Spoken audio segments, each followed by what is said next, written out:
His eyes, how they twinkled, his dimples, how merry! His cheeks were like roses, his nose like a cherry. His droll little mouth was drawn up in a bow, and the beard on his chin was as white as the snow.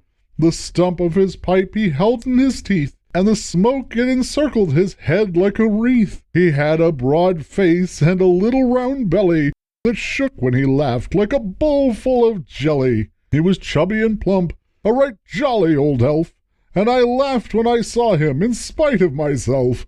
A right jolly old elf?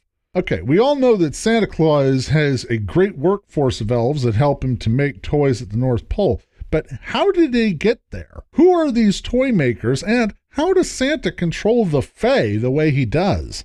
On today's thought experiment, we will examine Santa's little helpers and the history of the Christmas elf. Elf myth goes back centuries in Nordic, Germanic, and British folklore. But the earliest references to elves come from the Eddas of the Norse mythology, where the Alfar were described as beautiful beings of light and cleverness.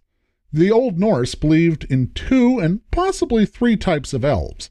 The Ulsifar, the light elves, who lived in Alfheim, a realm between the mortal realm and Asgard, and the Svartalfar, the black elves, who lived in Svartalfheim. The light elves were considered to be wise and beautiful beings that served the Vanir and the Aesir.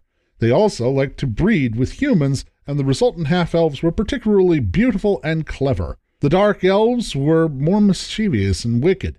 They were blamed for many misfortunes. There's also possibly a third kind of elf called the Dolkalfur, or the dim elves, who may or may not be dwarves. More on that later. Tolkien based his elves in his books on the elves of the Norse. The Scandinavians spread their folklore and legends through conquest and trade with the people in northern Europe. In Scotland and England, elves became associated with fairies and the fae folk. So much so that by the Middle Ages, the word elf was interchangeable with fairy. In Germanic tradition, elves became associated with gnomes and pixies. Throughout most of northern Europe, though, elves and fairies are perceived as being small, tricky little guys who might help a human or prank them mercilessly if the mood strikes them, depending on the offerings left out by humans. It is never good to annoy a fairy, and they can become very mischievous when they are annoyed, stealing small objects, hiding important items, and pranking people, sometimes very seriously.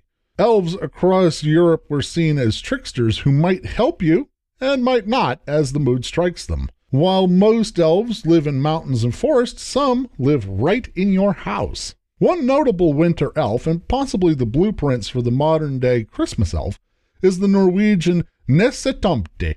These little house and barn dwellers are described as having pointed red hats, white beards, and pointed shoes. But these little guys are far from Dobby the house elf in terms of their behavior. Stupid elf! You could have killed me! Dobby never meant to kill. Dobby only meant to maim or seriously injure.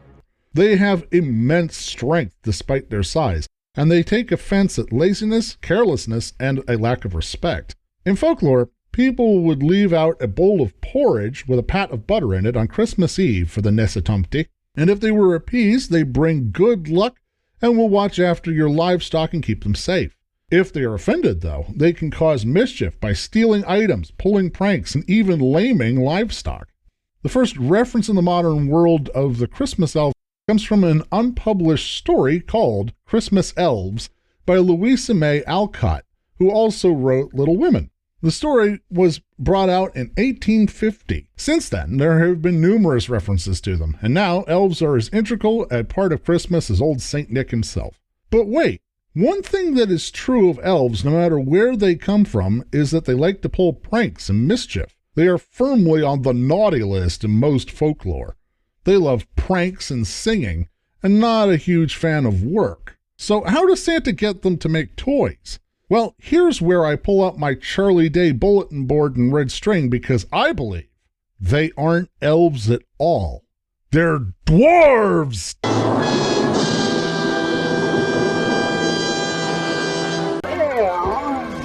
You remember when I mentioned that the Old Norse might have had 3 types of elves? The light elves, the black elves, and the dim elves? Well, it's extremely unclear from one version of the Eddas to the other as to whether or not the dim elves are elves or dwarves. Sometimes they're called Dogalflur, sometimes Svartalfar. Sometimes they are said to live in Svartalfheim, sometimes in Nidavellir, the home realm of the dwarves. What is clear is that dwarves play a major role in the tale of the Old Norse. They made Odin's spear Gungnir, Freyr's golden boar Gildrimbersti, and of course, the mighty Mjolnir, the hammer of Thor. They love making things and working with their hands, and they are described as being small with beards. The dwarves of Norse mythology influenced the gnomes of Germanic tradition, who make shoes for fairies in folklore, and as we said earlier, the Nesitamte are gnomish and love hard work. Look familiar? Ho ho ho! Scandalous! Maybe instead of elf on the shelf, we should have dwarf on a wharf. Be they dwarves or elves, Santa's helpers have their hands full this time of year, and if you want to stay on their good side, we need to keep our eyes and mind open, and always be creative. Thanks for watching.